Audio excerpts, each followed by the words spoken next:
begins not in a modern-day cafe or high-end tea boutique, but thousands of years ago in the heart of ancient China, a land woven with mystery, natural beauty, and spiritual richness.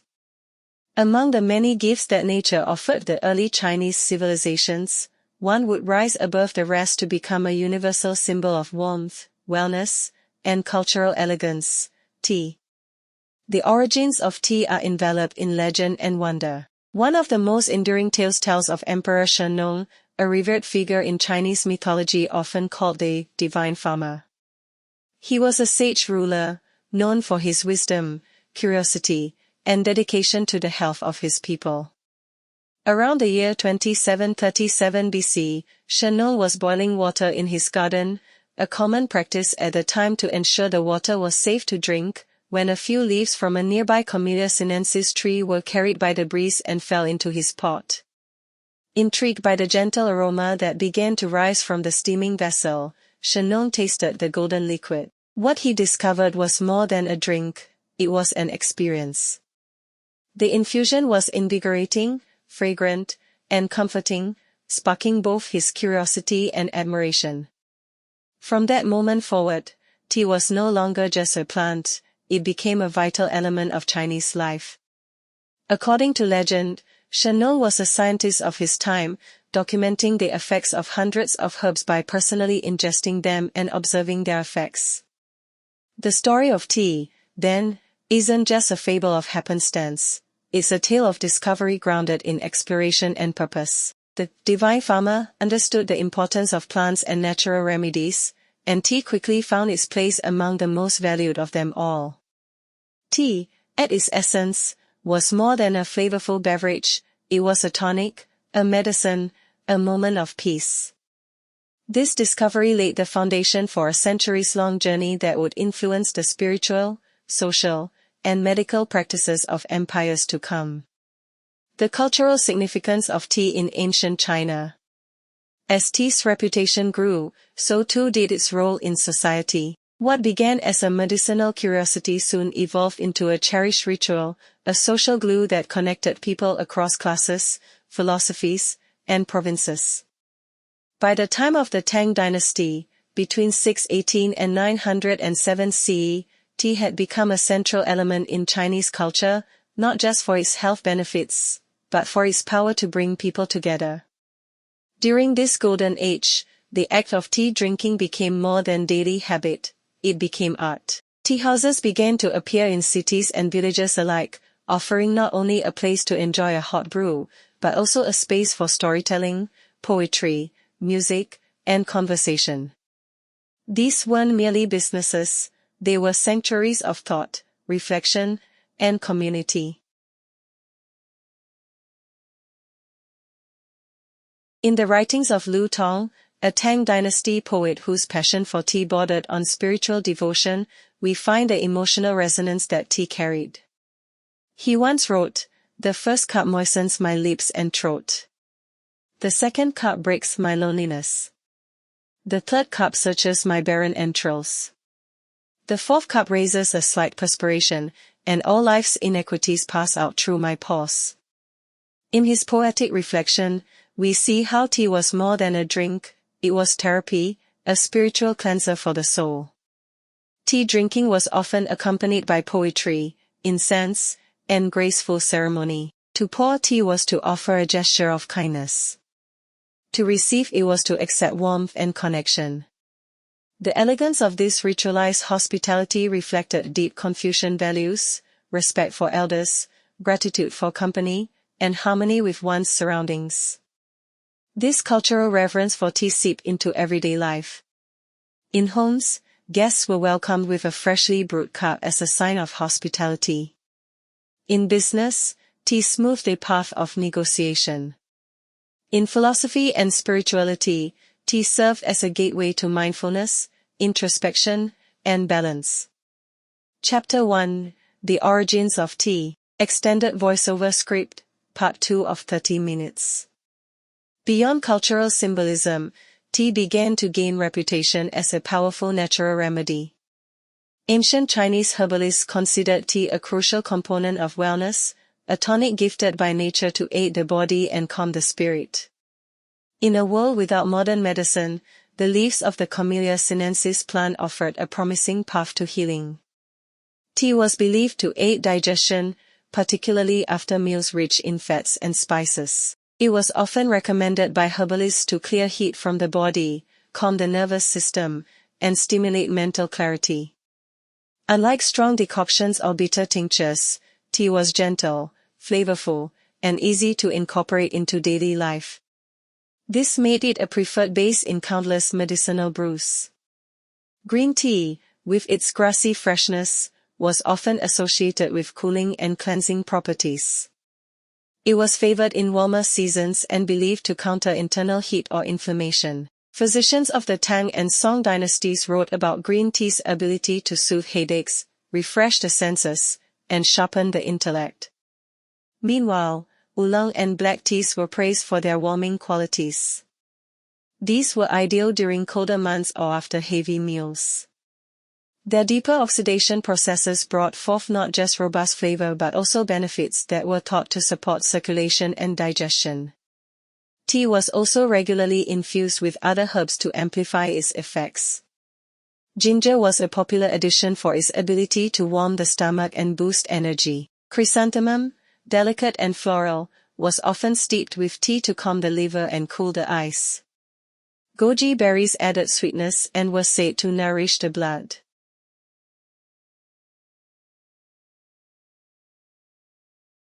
Over time, the blending of tea and herbs evolved into a sophisticated practice. Different regions of China developed their own herbal tea traditions, each suited to the local climate and the seasonal needs of the body. Whether drunk to energize the morning or settle the evening, tea offered balance. And yet, tea's role as medicine wasn't limited to the physical. It was also emotional. Many writings from early Taoist and Confucian scholars speak of tea's ability to restore inner peace and support a contemplative mind. In monasteries, monks drank tea before long hours of study or meditation, believing it helped to stabilize the spirit and awaken awareness. It is in this intersection, between health, emotion, and spirit, that tea truly found its identity.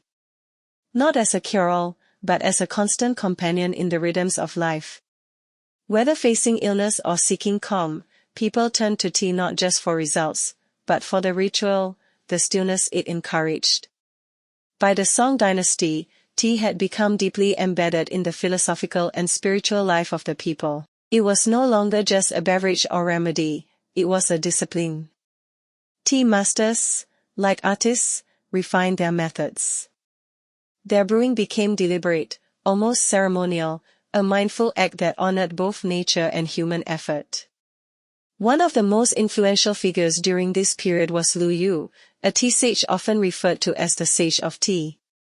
His masterpiece, the Classic of Tea, Chao Jing, written in the 8th century, outlined the philosophy, etiquette, and practice of tea drinking in astonishing detail. Lu Yu believed that tea was a gift from the heavens, something to be respected and approached with care.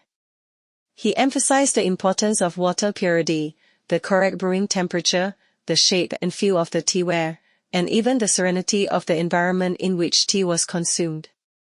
His philosophy went beyond taste. It invited people to see tea as a lifestyle, a gentle but powerful force for living in harmony.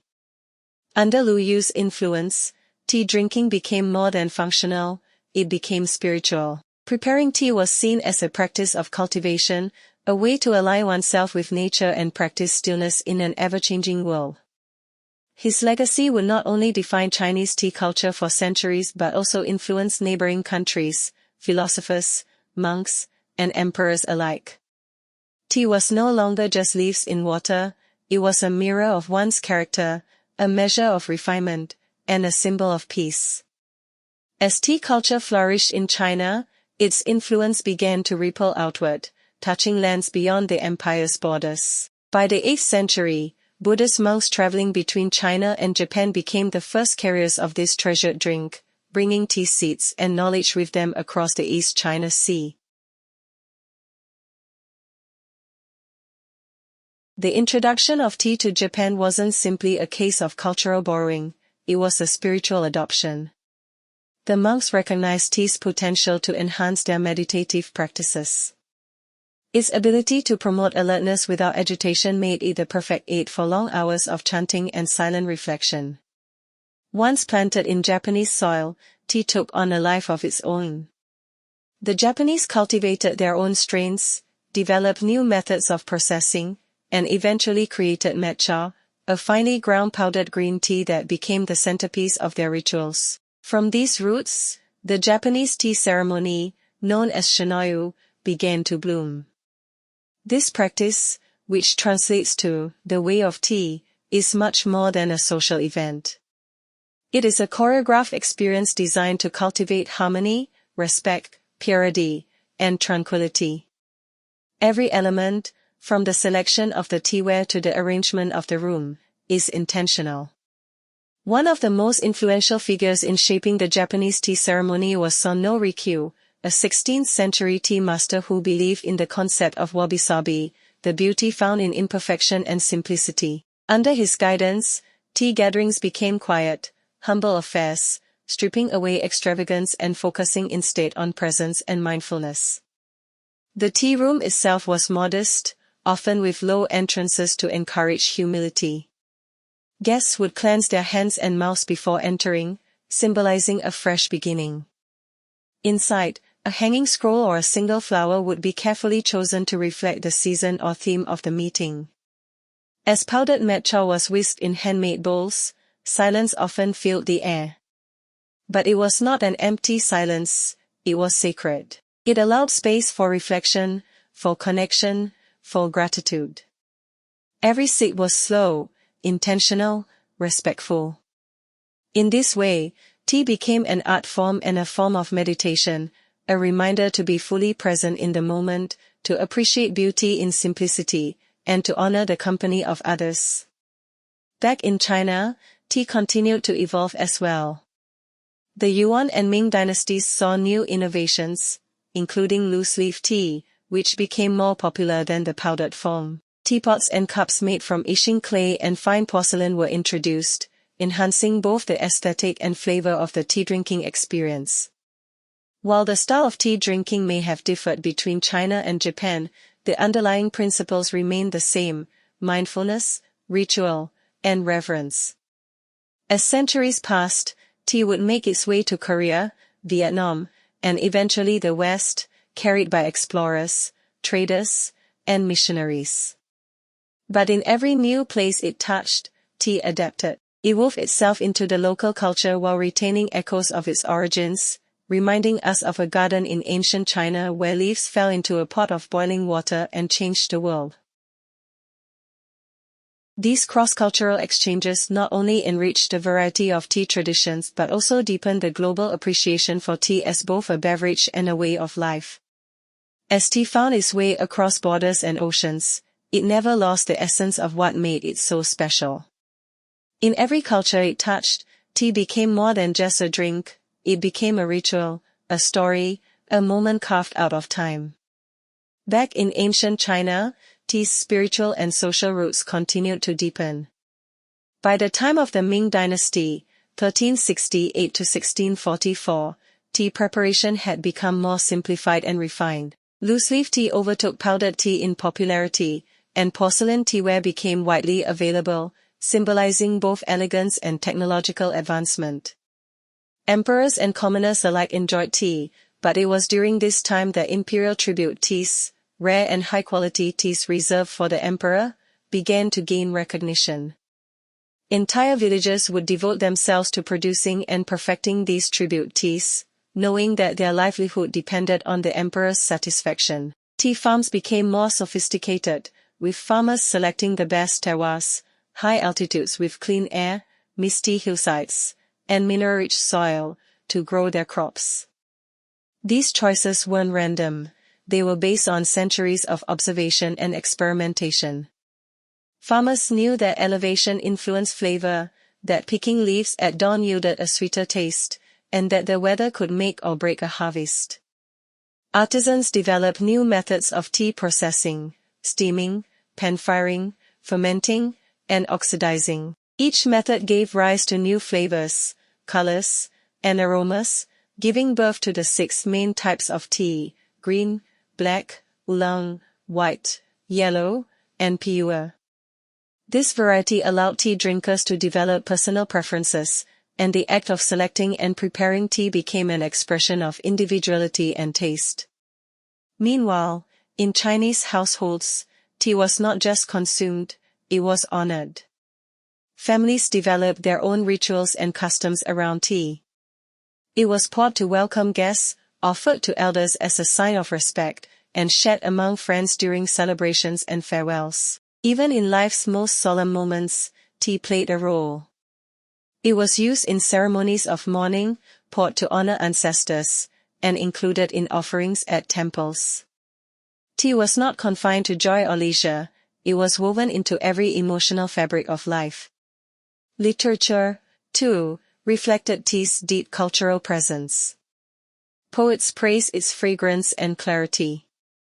Scholars used tea as a metaphor for simplicity and purity. Artists painted serene tea scenes, and philosophers drew connections between the stillness of tea and the quietude of the soul. By the time tea began its global journey, through the Silk Road, by seafaring traders, and eventually into the hands of European colonizers, it had already become a complete world of its own, spiritual, scientific, artistic, and communal. But even as it adapted to foreign tastes, tea never lost its roots. Whether sipped from a delicate porcelain cup in Hangzhou, whisked into a frothy green potion in Kyoto, or steeped in a rustic kettle in the mountains of Fujian, tea still carried with it the story of that ancient Chinese emperor, Shen Nong, and the leaves that danced into his boiling water. And that's the true legacy of tea. It's not just in its global reach or its countless variations, but in the way it invites us to pause, to be present, to connect with our senses, with our traditions, and with each other. Tea is quiet, yet profound. It asks for nothing, but gives everything: a moment of stillness, a touch of warmth, a thread that ties the past to the present.